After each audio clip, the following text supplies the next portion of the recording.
this is the disclaimer. First off, the game is in closed beta, which means that there are things that I can and can't talk about, particularly the economy. We don't have much information about it yet, so don't bother asking. Second, the game's in closed beta, which means that as you're watching this video, things in it might or might not still be relevant and or accurate. Third, I am not an employee of Horizon, so leading to fourth, my opinions are my own. So take that for what it's worth. And lastly, any video or audio contained in this video is copyright to its respective owners. With that in mind, please enjoy the video. And if you do enjoy it, please click like and consider subscribing. Thank you.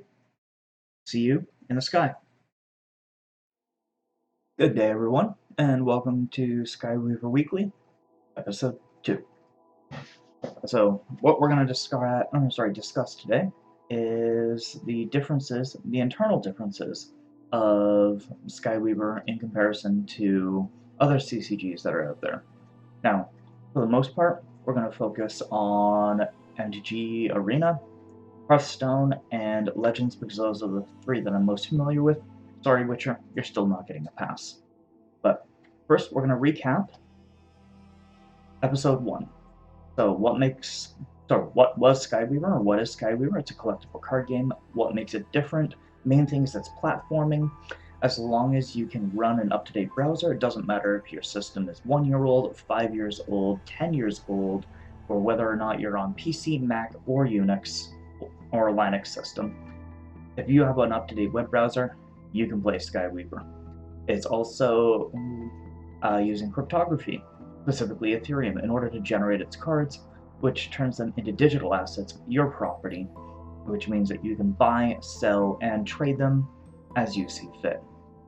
So, that out of the way, let's get into the first thing I want to discuss about the internal differences of Skyweaver in comparison to the other CCGs that are out there, not specifically formats.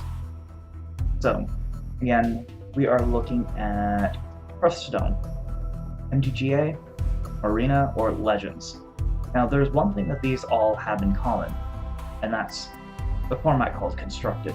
Constructed is where you take your collection, or cards in your collection, and you put them into a deck, and you play against your opponent.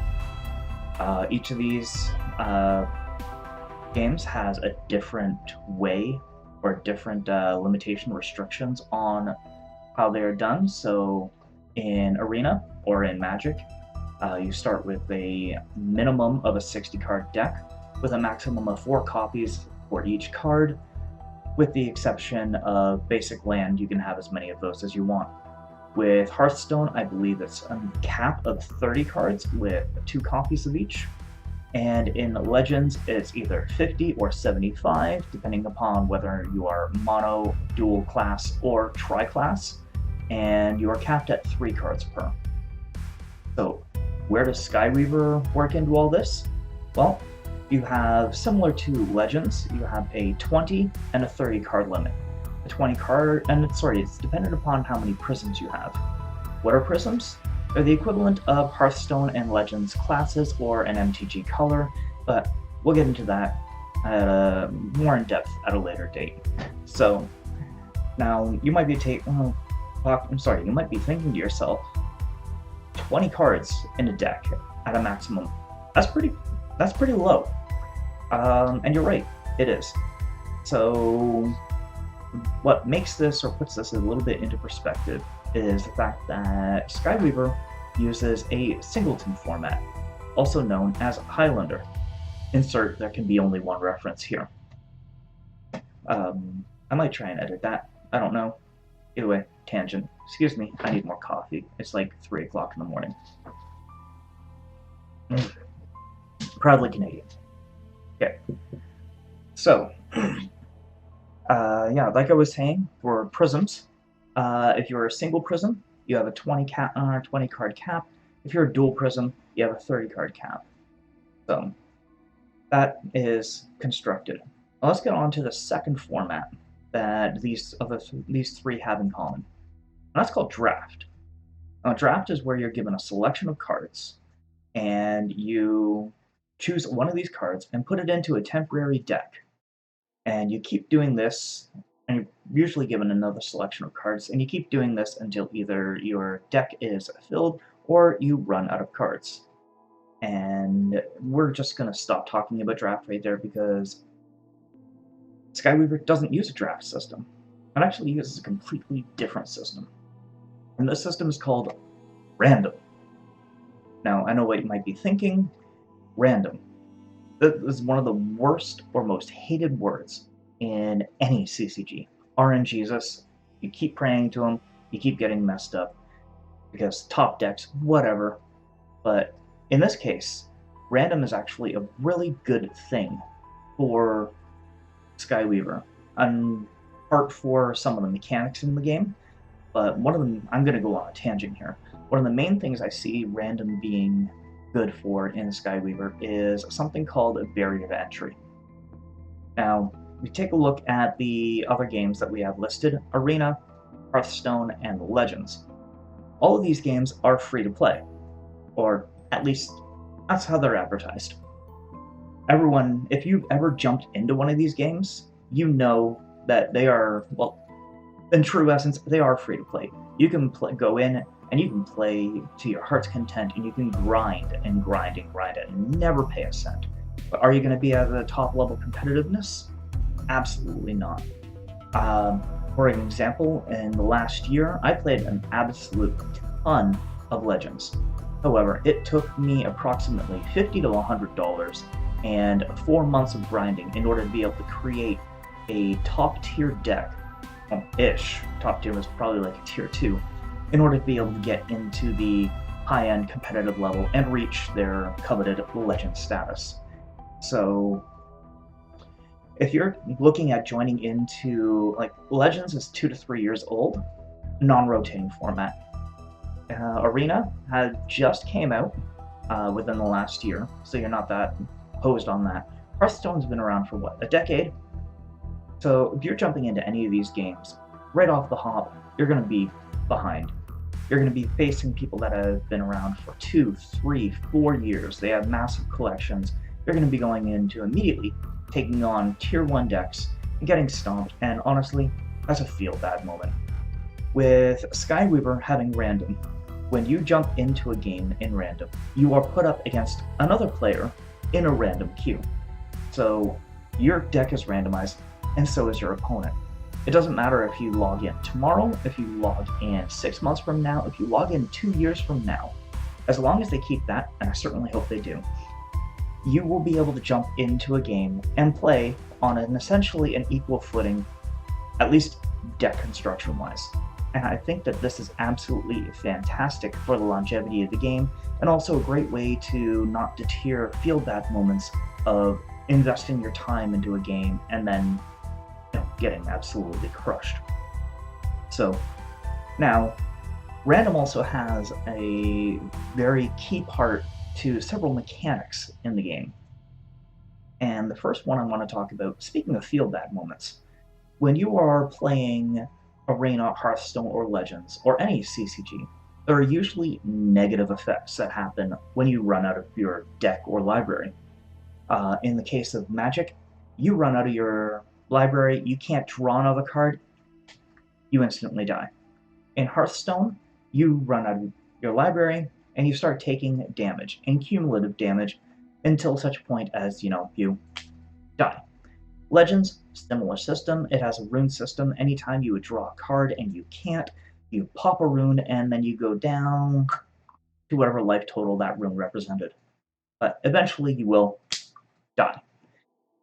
I'm going to jump over to a new slide.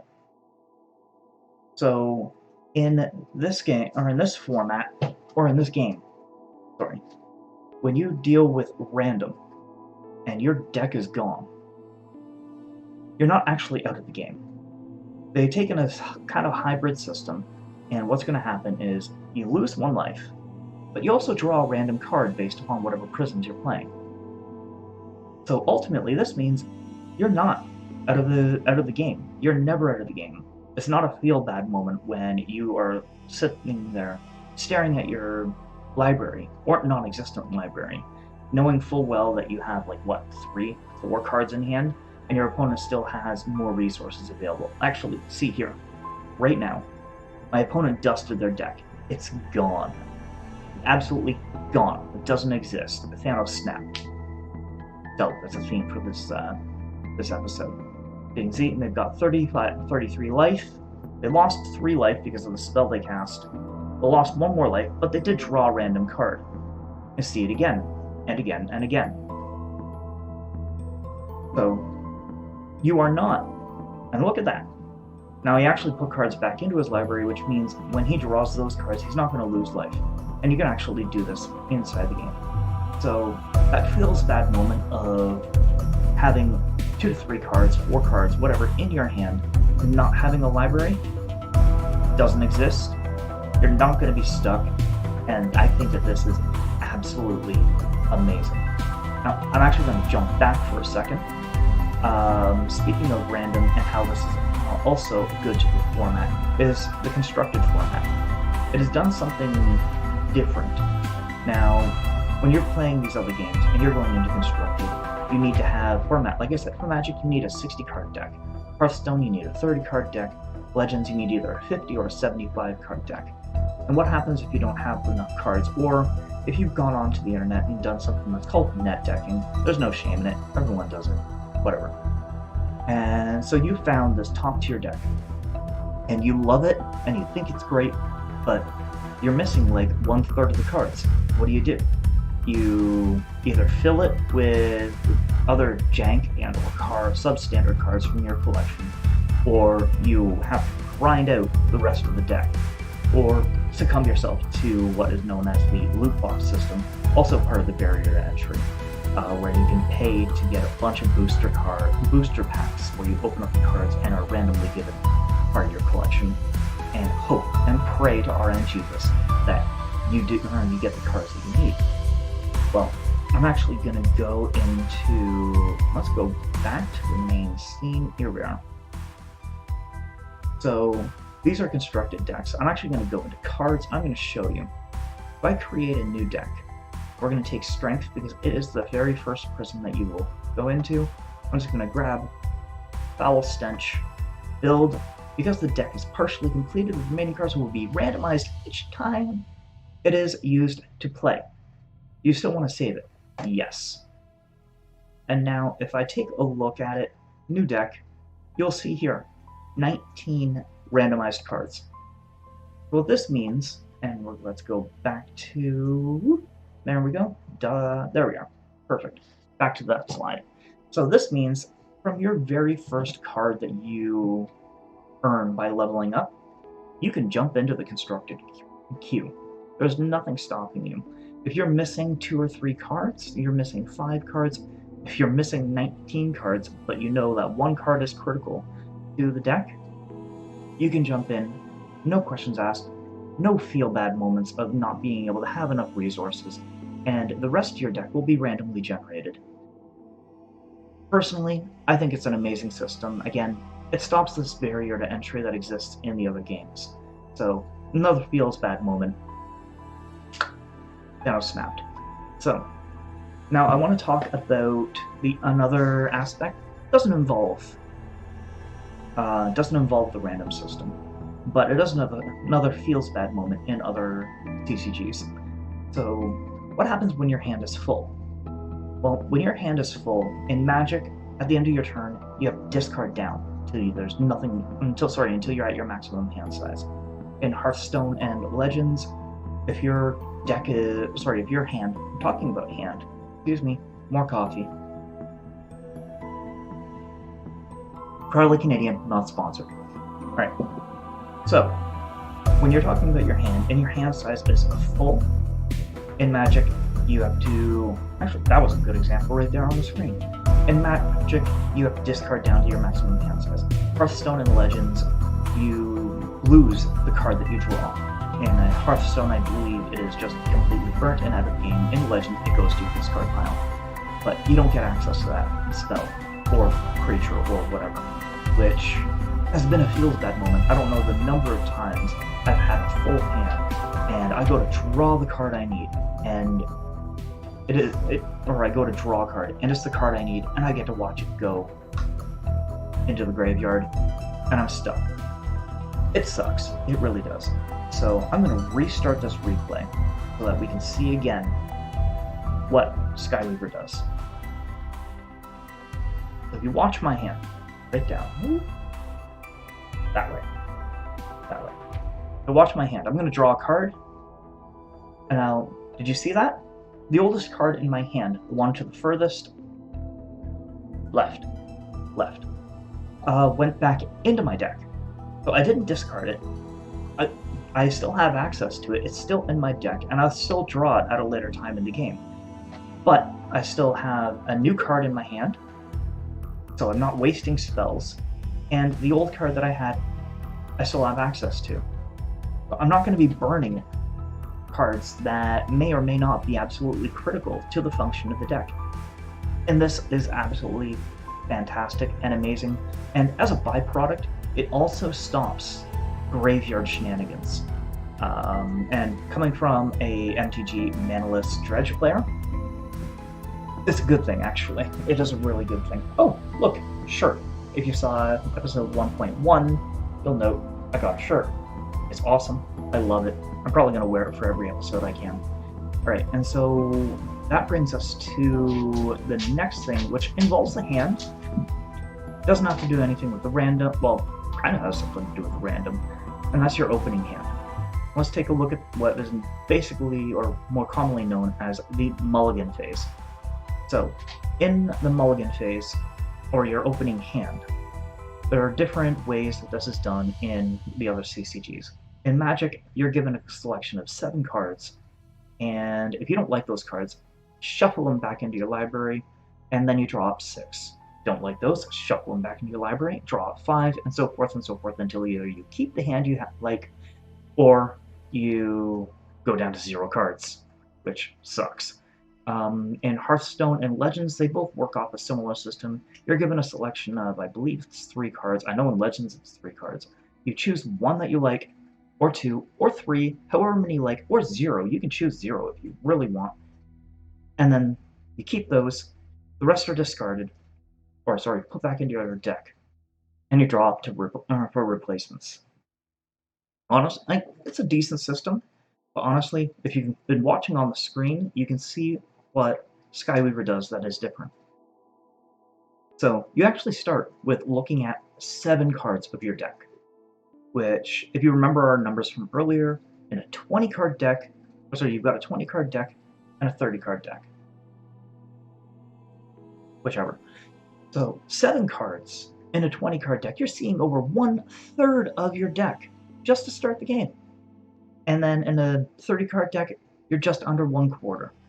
But what happens is, as you can see, I'm going around and I'm selecting cards. You get to choose 4 of these cards. You get to sculpt your opening hand to the curve that is either available or that you want, or if you see you have a 1 cost, a 2 cost, a 3 cost, but you have that very coveted 8 cost that is a key component to your deck, you can grab all 4.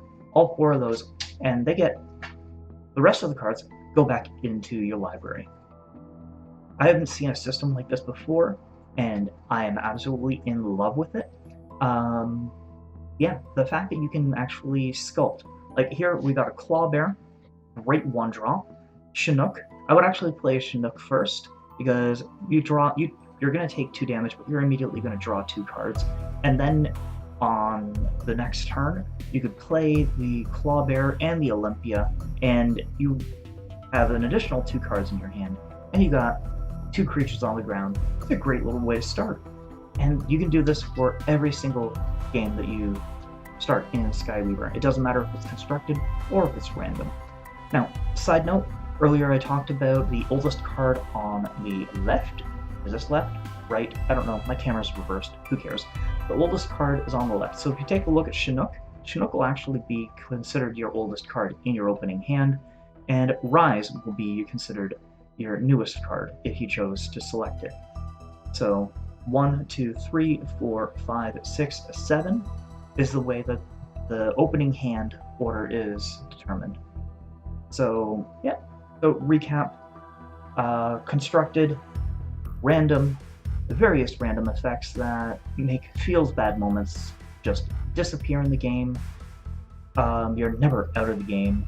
You have a unique mulligan system, and yeah. Tune in. Okay, yeah, no, that pretty much sums up today's episode.